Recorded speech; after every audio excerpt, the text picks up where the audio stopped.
Hello everyone and welcome to the DashCast, where we go about trying to find the most interesting people in the world of cryptocurrencies, finance, and business. On this episode of the podcast, I had the fortunate privilege of sitting down with Bart Brands, the president of the European Blockchain Foundation, an organization that's aiming to bring governments, businesses, and societies into blockchain-related matters. Throughout this episode of the podcast, we not only get to get some insight as to why Bart is so passionate about blockchain and cryptocurrencies, but along with that as well, to hear about some of the progress that the European Blockchain Foundation has had, including events such as talking to the Dutch and European parliaments. Our sponsor for this podcast is TaxBit. The 2018 tax season has officially begun. TaxBit automates your entire tax filing process by linking up with your exchanges and wallets, running your transactions through their tax engine, and auto-generating all of your tax forms. 2018 was a tough year for most crypto users. TaxBit will help you recoup some of your losses by producing the tax forms you need to claim your tax refund. Sign up today using the promo code DATADASH to receive a 10% discount and a 100% money-back guarantee that your taxes will be taken care of this tax season. What's going on, everyone? My name is Nicholas Merton here at DataDash, and today on the DashCast, I'm very fortunate to have someone who's really leading blockchain and cryptocurrencies forward in the EU, and that is no other than Bart Brands here, who is the co-founder of the European Blockchain Foundation. Bart, thanks for making the time to do the podcast. Really appreciate it. Well, thank you for having me, Nicholas. It's a pleasure. Well, awesome stuff, man. Hey, it's the pleasure's all mine. And I really want to ask you more than anything, being the head of an organization like the European Blockchain Foundation, I think people can already start getting some ideas as to what you guys do. Obviously, you're trying to progress forward with the organization and the foundation towards getting blockchain adopted. But there's so many different sectors that we have to think about and so many different ways that we have to integrate cryptocurrencies and blockchain that don't just have to do simply with, I think, more of the regulatory frameworks that we think about. So I'd be very curious, to hear about what sparked you to kind of do this whole kind of nonprofit, venture to expand blockchain and cryptocurrencies, and where are your biggest focuses right now? Well, that's a lot of information, but let me just start by saying when I started getting to know cryptocurrencies and blockchain, and then if it's okay with you, we'll just venture out from there. Absolutely. I started working as a policy advisor back in 2009 in Dutch Parliament. And that was around the same time when, the whole crash and the banking crisis was going around. And so I really started thinking about, the fundamentals of our banking system. And of course, that led to a slight sense of panic about how currency is created and all that stuff. And then you go down the rabbit hole too when you start researching that. And as I was working in Parliament, I started there as a policy advisor in 2009, and I got elected to the City Council of The Hague in 2010. Full on, looking at how can we make sure that this never happens again. I started seeing problems everywhere. And then in 2011, I also got elected to what you would say, I think, would be a state. In Holland, it's a province. Okay. Yeah. As a elected official. And then in 2012, I got word of Bitcoin. And I was not immediately intrigued, but I still, it was on my radar. And in 2013, I took the step to buy my first Bitcoin. And that's, when not only I saw it as a potential investment, but much more than that, I saw it as I was looking at the technology and was thinking how this technology could be a possible solution to the problems we have all seen in our traditional banking system with, the bulls and the busts of market cycles. So I was a politician until on and off until March of last year, so 2018. And as soon as I actually, funny thing, and when in 2018 in 2017 I introduced a motion in the Dutch in the The Hague City Council, and that was a motion to research applications of blockchain technology and cybersecurity. but also it was a broader motion, and you could see it as a piece of introductory legislation, and it passed. Okay. But that kind of solidified me as someone who was, kind of knowing stuff about blockchain. As soon as my term as a politician was up, I thought this needs to be on the politicians' radar, because when I introduced that motion, I saw this vast or this I saw that nobody was really involved or knew what I was talking about. Yeah. So back in May of 2018, I found it with some other friends that that know and feel the urge and the need to introduce and educate about blockchain technology. We founded the European Blockchain Foundation as, like you told, a nonprofit foundation that aims to create a blockchain-friendly ecosystem in Europe. Mm-hmm. Well, I was going to say to that part, I think the biggest point that you brought up there is just how little the average regulator knows about cryptocurrencies, if you really think about it, and not to mention just blockchain in general. And this is a big thing that I try to press to people, with the kind of reactionary stance that governments usually take. I mean, we've seen it, speaking in the EU, from Germany and France, with some of the higher ups having a very reactionary response to cryptocurrencies, not to mention China and a lot of other economies. And I think it comes from a general misunderstanding of what this technology really is. Many people still see it on the surface level of criminal activity, money laundering, and I have no doubt that there are some ways in which crypto is involved in all that, especially being the wild, wild west that it is. But I'm glad that you saw early on, much like many of the people who have dug themselves into the space, that there is an application in the sense of money. That's really, I think, the first killer application we found with cryptocurrencies and blockchain is being able to, in some sense, have cutting out the lack of transparency from the traditional system and having an immutable ledger of value exchange. Whereas credit has really been the problem in all of these major cycles. It's creating currency out of nothing and overprinting money. And through the fractional reserve system, having all these flaws in credit creation in the banking system. So that's amazing how you found out about that so early on back in 2013. Well, yeah, I knew it back in when the crisis was going on. So back in 08, 09. And that's when I really made a personal decision to, prepare to never let that happen to me, because people were really devastated by that crisis. And also in Europe.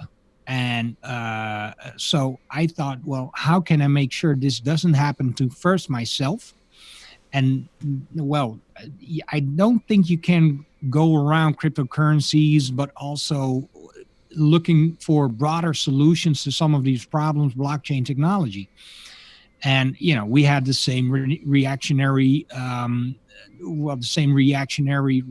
reaction of our politicians. And one of the biggest political parties said, let's ban Bitcoin. Well, that's just that shows a real lack of even basic or fundamental education on what this technology is. And it's you could compare it to saying, well, let's ban the internet. Yeah. So seeing those types of issues, and also having the experience of being a politician myself, and seeing that lack of knowledge or education in some of my former colleagues, I thought, well, we need to try to change this and also seize the opportunity that this technology could really bring to, the Netherlands, but also Europe as in a broader scheme, and also just promote how this technology, and also combined with other technologies, could really benefit mankind. Yeah. So in that case, I absolutely love the charisma and the passion behind why you guys started this. It seems like a lot of people get into the crypto space to create the next big thing and, build hype around it. In that case, there's always the speculative aspect of cryptocurrencies. But I really like how you focused on trying to find fundamental value and that you're working directly with regulators and higher ups within the government of the EU. So as I brought up earlier, what are some of those kind of focus points you guys are trying to tackle right now? I know there's such a wide spectrum, being able to use crypto in commerce and not having to worry about excessive taxes. For example, STOs, I know that's a big one right now in regards to regulating crypto. So, I mean, outside of just those topics, what are really the major things you guys are focusing on at the moment? Well, in Holland, there is a piece of legislation that is now up for debate. And actually next Friday, so that's the 15th of February, we are going to visit Parliament with some of the people that support the European Blockchain Foundation and share our common goals to discuss the new AML5 anti-terror legislation. Okay. It is my personal opinion that this legislation, if introduced, could be not only is it already obsolete in the sense that the technology has progressed beyond what the legislation is trying to legislate, but it also really would set Holland back in regards to our position in cryptocurrencies and blockchain technology in the region and also in the world. This legislation would mandate that everybody who would want to build an exchange would spend tens of thousands of euros and wow. Before being able to comply. And also, you would need all types of how do you say that? All types of papers that you when you need is it your KYC, like basically documentation? Yeah, but a permit. You would need a permit. Right. Of course, this permit will cost you money, and it's all in the sense, it's all because I'm also a certified security intelligence professional. So I know, crime stats and how much money is laundered and all that stuff. So if you can see that only 1/100th of 1% of all money laundered is going through cryptocurrencies, then there is no problem with money laundering. There is no problem with terror funding. Of course, these problems might become a issue when the cryptocurrency space would be worth trillions of dollars, because then that percentage would grow. But up until that moment, there is no reason to legislate this to create legislation and implement this legislation, because it's a non-issue. Especially compared to the $1.2 trillion that are laundered every year. And trying to, when you look at this legislation, you can see the footprints you can really see how, for instance, the Dutch Central Bank and the Authority on Monetary Funds has influenced this legislation, this draft legislation. And that is something that we are really focused on, that we really are determined to at least try to give some sort of response to, before this is just, because of lack of education, accepted by our parliament. Let me tell you something, Bart. I absolutely agree with the kind of ridiculous nature of this, and I can explain it in a very simple way. The entire cryptocurrency market cap right now sits at like $15 billion, I think, at the moment, give or take. and we can even take the peak of the market at 800 billion, but let's keep it at 115 billion dollars worth of currency markets. The largest money laundering scandal in the world happened through Danske Bank and Deutsche Bank just back a few months ago. We're now finding the correlations between some of the most mainstream banks in Europe being a part of this. And they have any concern, if they have any concern over potentially a fraction of this small multi-billion-dollar crypto market versus a real transparent case where mainstream banks were able to launder money years on end without regulators spotting it, I think our priorities need to be readjusted.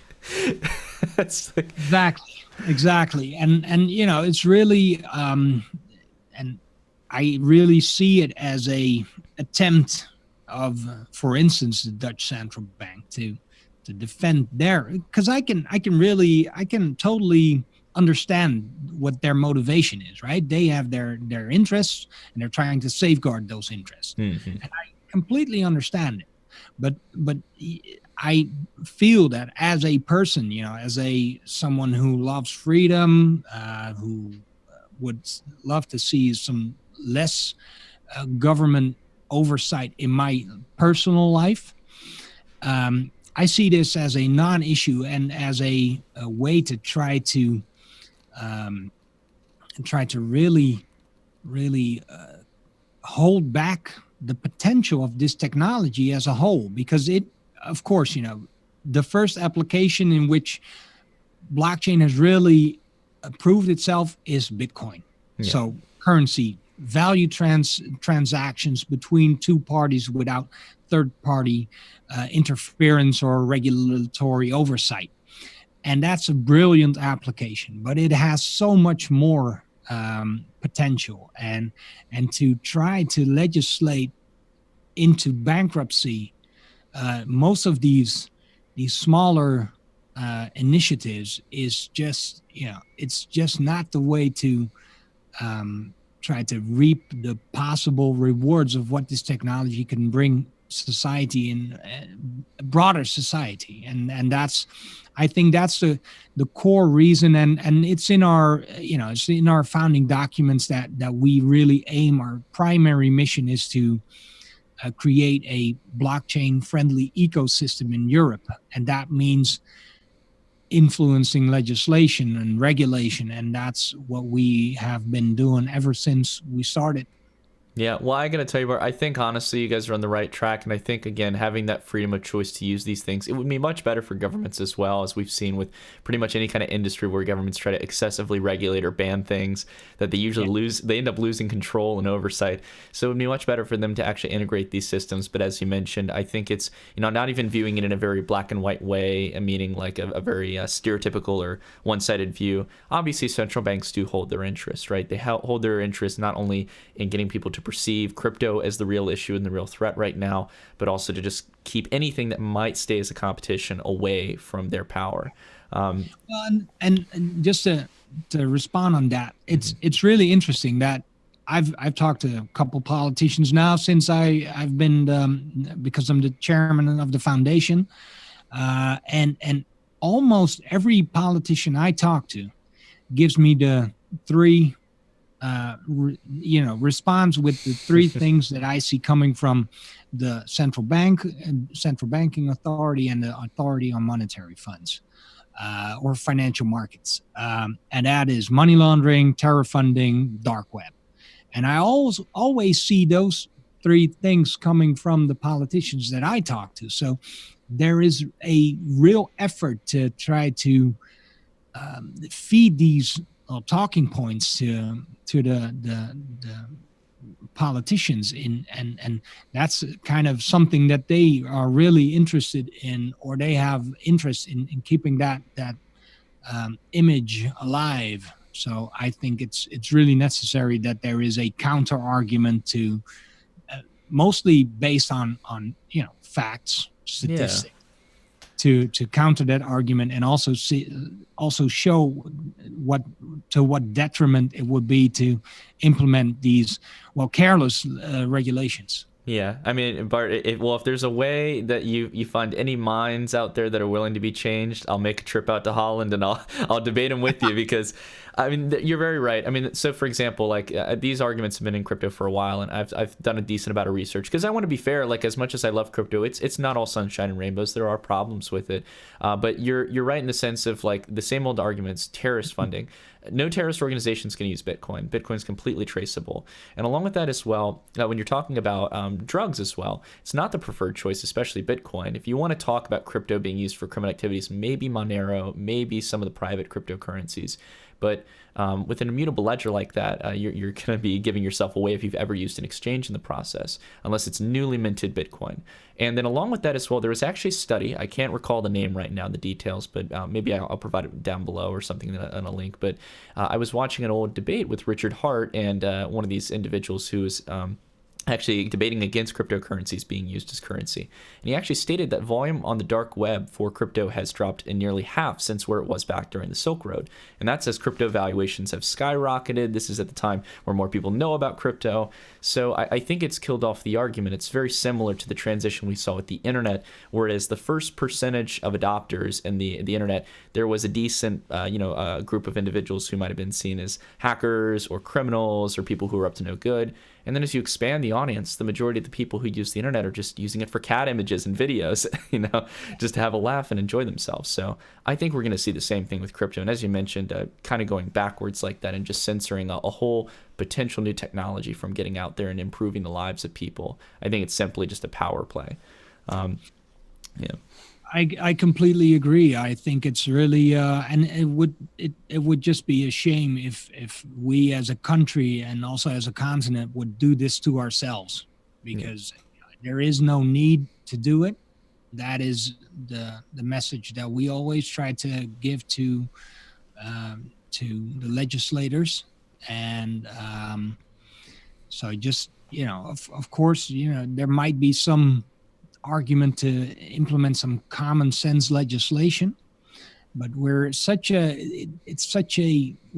young phase now of the technology, and just like you, I'm pretty critical about blockchain technology, and I'm also critical about, because you can't always think this technology will be the next best thing. You have to stay critical about what the possibilities are and what the implementable applications are.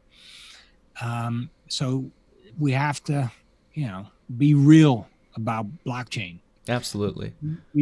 We surely don't have to legislate it into the ground, and that is, some of the things that I see happening, especially in Holland, which would just be a shame, because I read some of the latest FINMA report of the Swiss, and they have this great sentence in their report, and that is that they legislate based on principles. Mm-hmm.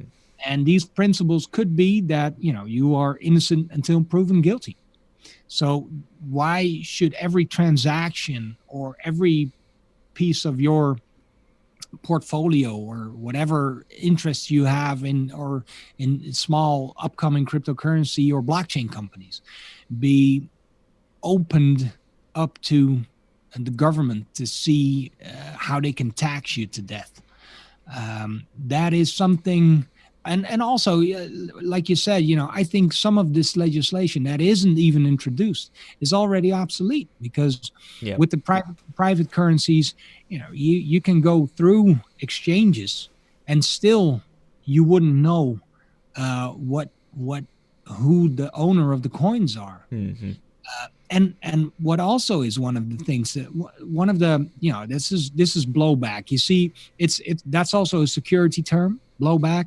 If you can do some intervention in some country, and there will always be unintended consequences. Well, I can see one consequence of trying to legislate all exchanges, and that is what I call living room exchanges. That is, you go to someone that you trust, you entrust your coins to them, they will exchange your coins for you, send them to you, and then the whole issue is fixed. So you have one person who has a registration on an exchange, and then you lose the trail.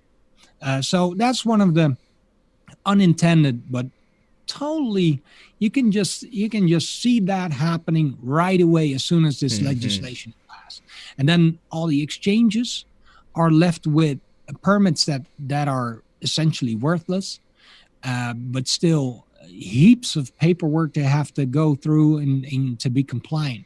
Yep. Yeah, it's just it's a disaster. Yeah, what you're referencing to, Bart, is it reminds me of a vision that I see coming in the next few years. If regulators do really, when we get to the point, I would say about right now we're about 1% of global adoption for cryptocurrencies, and I think when we have the .com styled run up, where we get about 6 or 7% of global adoption, like the internet during the 90s. What I fear happening is that regulators are going to have a very reactionary response, and they are one step away from overstepping the barrier to incentivizing mass innovation in decentralized exchanges and probably practices as you just mentioned. And when you have people going under the law like that and feeling like they need to go around the traditional system, that it's no longer capable to be compliant, and then you have decentralized exchanges which use either atomic swaps or some type of technology to switch cryptocurrencies privately in a decentralized manner without middlemen, just like a normal crypto transaction, that is going to change everything. Regulators at that point will never be able to catch up. There is no way you can intercept that technology so long as the transaction is confidential and private.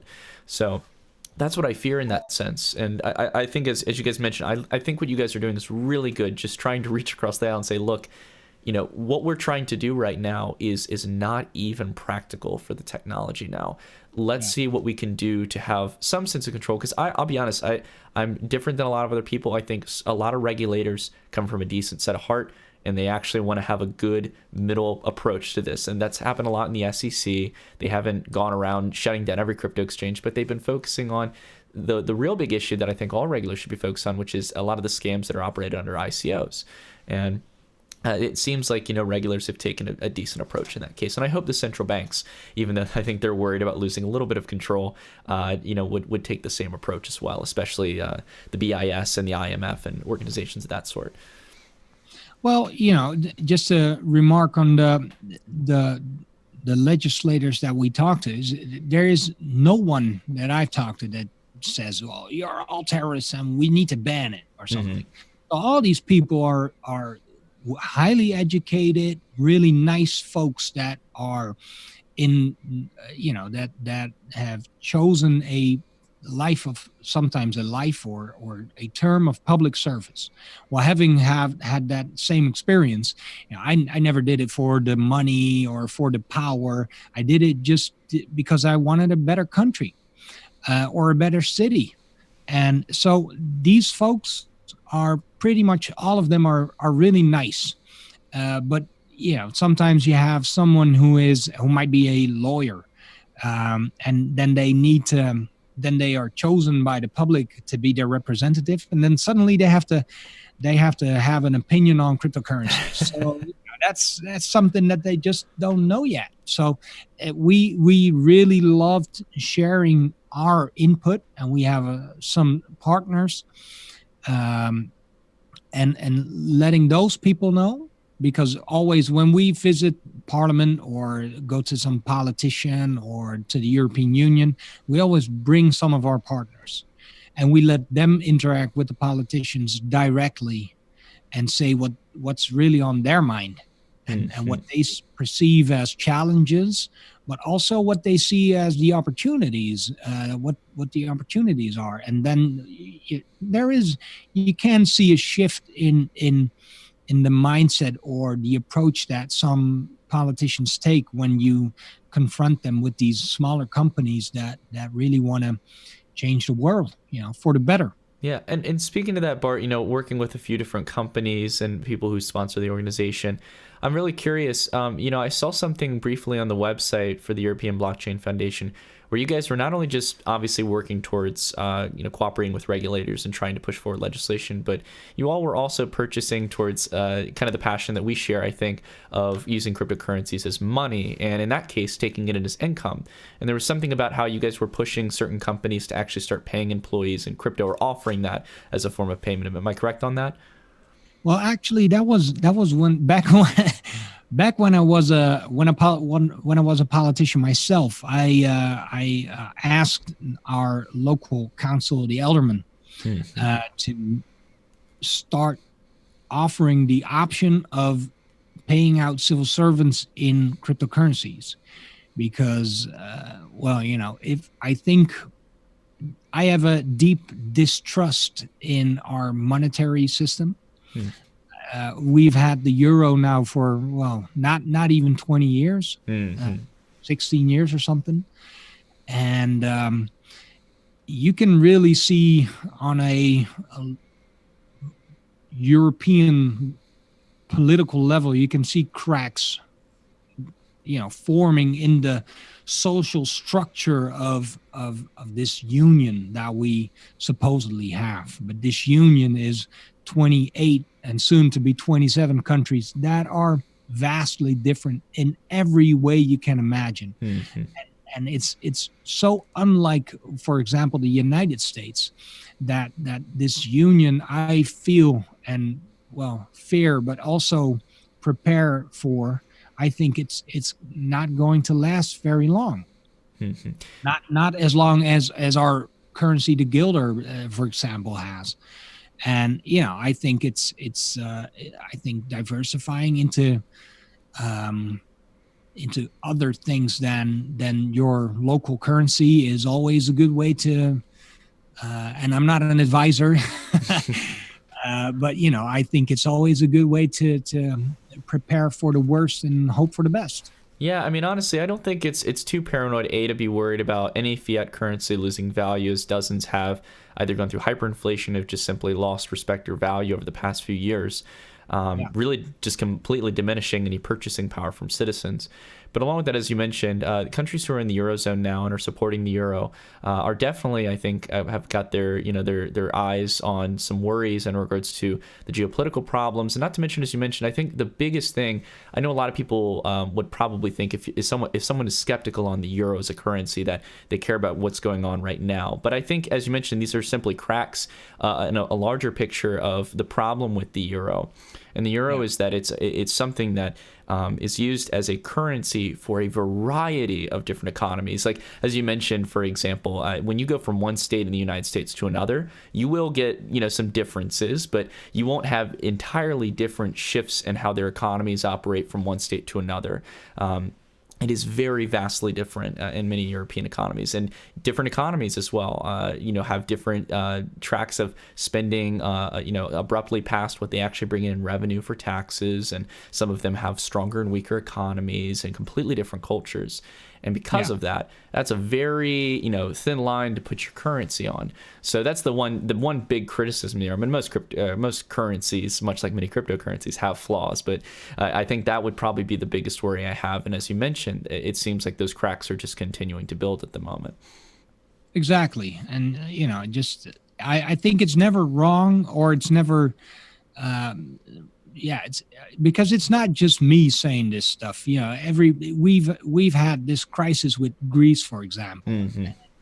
There were mainstream discussions going on about some sort of break off to create a Northern European euro and a Southern European euro, a weaker and a stronger euro. And these are all ongoing debates, because even though we've papered over the problems, what we essentially did was we turned a banking crisis into a sovereign debt crisis. There are countries in Europe that have a GDP to debt ratio of nearly, or even over 200%. So that's something you can't statistically, you can't come back from something like that. You have to go through bankruptcy, and then that's on a national level. So trying to export our euros into, well, these countries that are vastly different from us, and have a history of debasing their own currencies, then printing new currencies, or just going through bankruptcy and letting that bust be the fertile ground to produce new um, innovation, that that fertile ground has been taken away from these countries actually. So it's not only for the stronger northern European countries, or the stronger countries of the European Union. It's also for the economically different functioning countries that this euro is might not be the perfect solution. And I think if you can just look at that on a broader scale, take kind of a helicopter view or a global political view on that, then I think it's really I thank my lucky stars that cryptocurrencies are there. Yeah, it will be interesting, just like how in crypto you have almost a free market of different currencies that not only compete for users' business, so they want to provide the best experience and scalability and minimal, if anything, a lack of fees. But I think in the sense of immutability and trustlessness, I mean, it's a whole competition to build the best experience. And I would love to see, I think the EU, and sorry, more specifically the euro in this case, has been a very interesting monetary experiment. And as you mentioned, we'll see if it succeeds. But I want to see an era where we have a good few dozen currencies competing with one another to become the best currency. And that even though I'm in the United States, I don't just identify with the dollar. I don't identify with a currency off of its nationality. I might identify with Monero because I love its privacy features. I like how it acts as peer-to-peer digital cash. I might use Bitcoin as a store of value and use it for larger monetary transactions. I picture a world where we actually stand by the principles of what we associate ourselves with, rather than just simply a nationality of currencies. And I hope that that's the case for crypto. In that case, that's the big transition we see, hopefully. Well, that's where let me first say I agree with most of what you said, but that's where I also am kind of skeptical, because I have the feeling that to create wider adoption, crypto has to be better than the alternative, right? And what we just talked about is mostly ideological.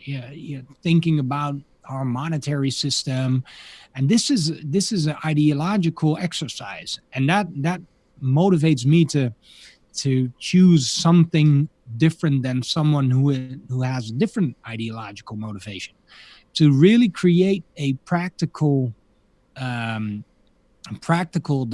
What I feel that is really necessary is that we create solutions that work. Yeah. And I always take the analogy of a mobile phone. Everybody 20 years ago, no one had one. Now everybody has a supercomputer in their pocket. We're on it the whole day, every day. And we expect that as soon as we touch an application, that it works 100 times out of 100. If it fails even one time out of 100, we discard it, we throw it away and go to something else. So to really make sure that cryptocurrencies reach that broader adoption, cryptocurrencies must be better than using fiat currencies. Absolutely agree. You really have to just take not even a plastic card, but just your phone or something else that you can just pay something with, and the merchants accept it. It happens in milliseconds, and it's done just like it's done right now. And then suddenly these peer-to-peer transactions having these really low costs could be a motivation for most people that don't feel ideologically connected to blockchain or crypto. That's when I feel start to come over and use this technology. Yeah, I absolutely agree, Bart. The thing I always try to push to people is that there's a reason cryptocurrency is only so far has only been adopted by about 1% of the world's population. You've got a mixture of speculators, but then you also, I would say, I would hope the vast majority of them are like us, people who share that kind of passion around it. But not all of the world's, hates central banks or wants to change the monetary system or sees the flaws of centrally controlled money, right? We're a very small group of people. So to get this into the hands of the other 99% of individuals across the world, we need to bring in convenience. Convenience is the absolute killer step we need to make. So this means better mobile wallets. Many of them right now, they're looking a lot better, but mobile and desktop wallets look terrible at the moment for what the standard should be at the moment. Mm-hmm. Along with that, exchanges are inconsistent about storage solutions. The one thing I always press to people as well is, as much as crypto should and always will allow you to become your own bank, that there are a variety of people who do not want to become their own bank. That's another thing I think we have to accept with crypto. And that's building really easy, but also very transparent and safe crypto exchanges over the next few years, because these are acting as the next evolution of banks. And I think, we just saw with the story of Quadriga CX in Canada, and we've had, legacies all the way back to Mt. Gox. There's just been too many problems with exchanges right now and not good business practices. So I think that hopefully over the next few years, we'll nail those. And as you start to do that and provide, as you mentioned, a better, more simple experience than dealing with your bank, then you're going to have a whirlwind of adoption for cryptocurrencies, or at least people having some exposure to them. Yeah, exactly. So, and I think we're still a little ways out from getting there. And that's where also, our work as a foundation comes into play, as we hope that we can influence the regulatory mission in a way that really provides a ecosystem where companies are really fired up, motivated, and can really try to create the experience that we all, I think, need to adopt cryptocurrencies, and also the broader blockchain technology applications that might be able to ease our lives or make things more transparent or more private, or just easier. Yeah. So in that case, Bart, I want to ask you, we've been talking a lot about money as an application. As one of the closing questions, I'm very curious, outside of money, what are some of the applications that you guys are excited about, and maybe even pitching to regulators that blockchain could be used for? Because I get caught in an echo chamber. I got into this for the reason of Bitcoin and cryptocurrencies, peer-to-peer digital currencies. Is there any other things that really excite you outside of money as an application for blockchain? Yeah, well, yeah, sure. I think when it comes to tracking and tracing stuff, so then you get into the realm of asset management in a sense, or how do you say that? Making sure that you can. I was talking to someone this afternoon about how can we make sure that when we have, for instance, some country wants to export a X amount of, we're the single, or we're the second biggest net exporter of bulk goods, like tomatoes and stuff. And how nice would it be that you could create an application where all your goods are on the blockchain, and you could, because most countries work with quotas. So you can only export X amount of tomatoes or something. But let's say your tomato crop hasn't been as successful, but you do have a very successful cucumber crop. And then you can switch your certificates that you have to reach that quota, and you can switch it with someone who has had a great tomato crop. All of that is performed on the blockchain, no hassle, and you can use those certificates. You can buy and sell those certificates, creating value, and all of that on the blockchain, instantly safe, and replacing the huge amounts of paperwork that is needed right now. That is one, I think, one application. So tracking, tracing inventories would be a really great application.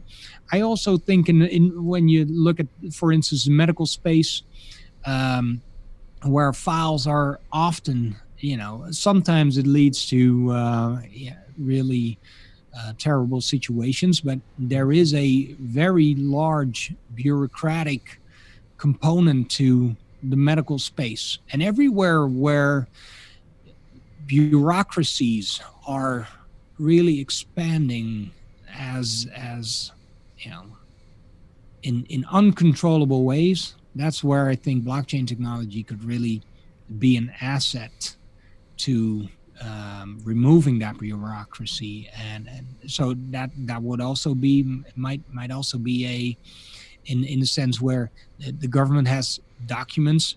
I have one really simple example that I also always use, but it's, I use it in Dutch, so bear with me.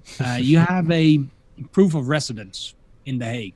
If you want the proof of residence, because for instance you're switching jobs, then you have to make a phone call. You have to go to the city hall.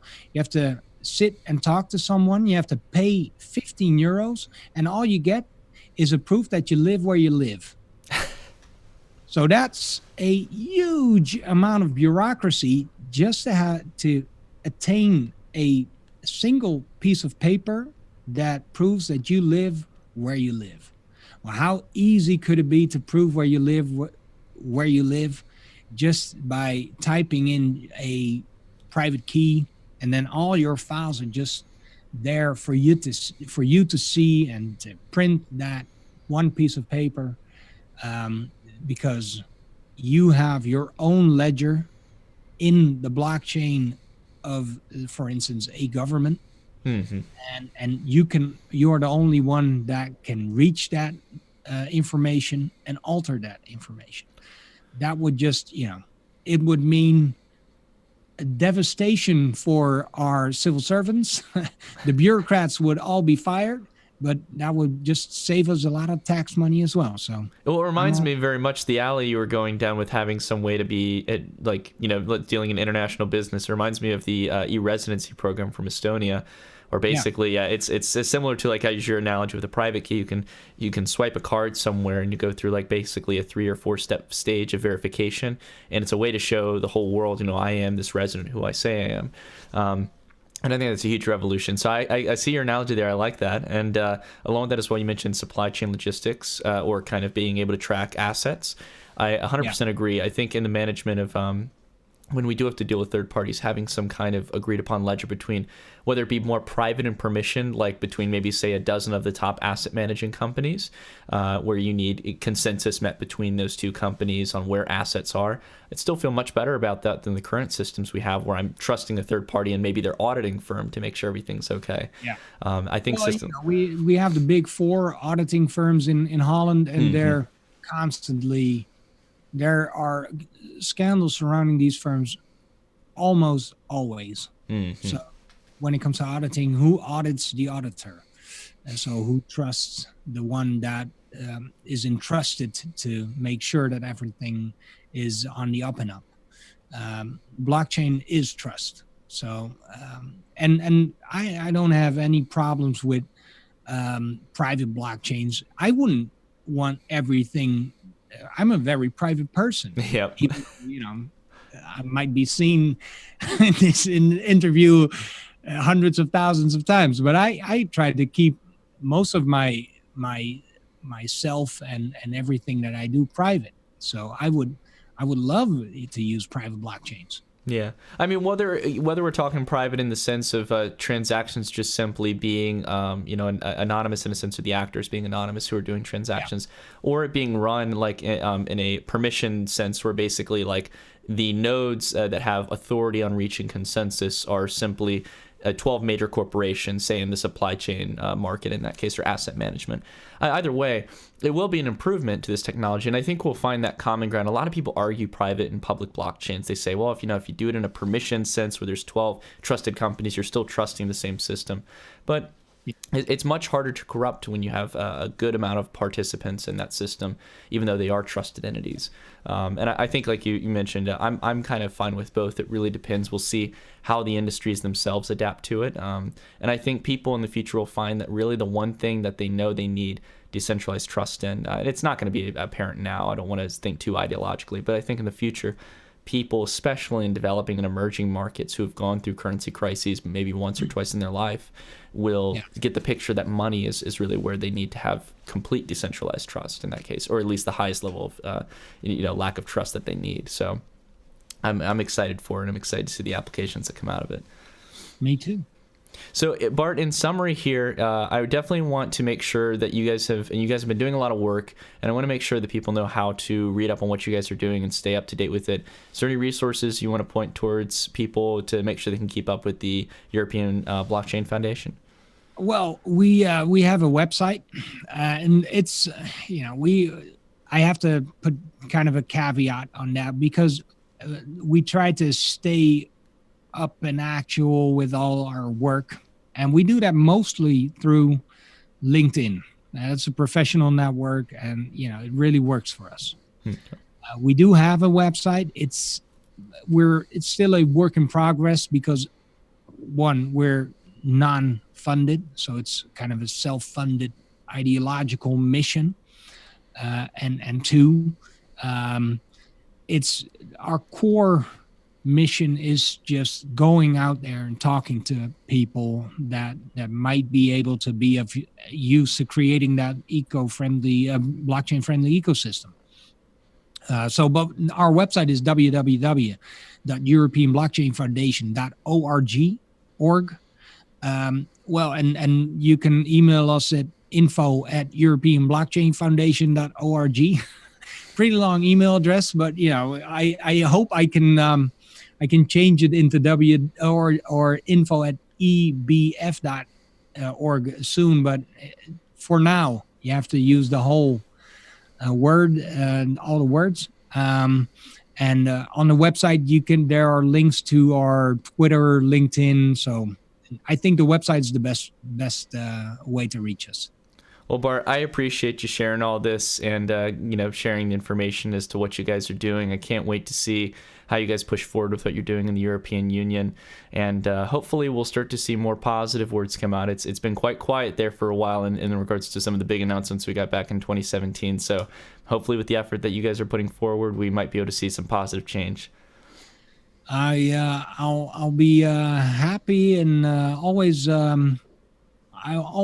you can always reach out to me, and I'll keep you posted. Awesome. Sounds good, Bart. Have a great day, and thanks for taking time to jump onto the DashCast. Appreciate it. Thank you. And that's going to be it for this episode of the DashCast. Thanks so much, everyone, for tuning into this episode, and if you liked it, please leave a thumbs up down below, as well as a comment if you can think about who you'd like to see on the next episode. I always appreciate your feedback. I want to go ahead and give a real quick shout out back again to Bart for coming on to the DashCast. It was not only great to get some perspective as to what he and the others are doing at the European Blockchain Foundation, but it's awesome to see that there's an organization that's trying to bridge the gap between regulators and the technology that's emerging within the blockchain space, in scenarios where we need to find that synergy. Our sponsor for this podcast is TaxBit. The 2018 tax season has officially begun. TaxBit automates your entire tax filing process by linking up with your exchanges and wallets, running your transactions through their tax engine, and auto-generating all of your tax forms. 2018 was a tough year for most crypto users. TaxBit will help you recoup some of your losses by producing the tax forms you need to claim your tax refund. Sign up today using the promo code DATADASH to receive a 10% discount and a 100% money-back guarantee that your taxes will be taken care of this tax season.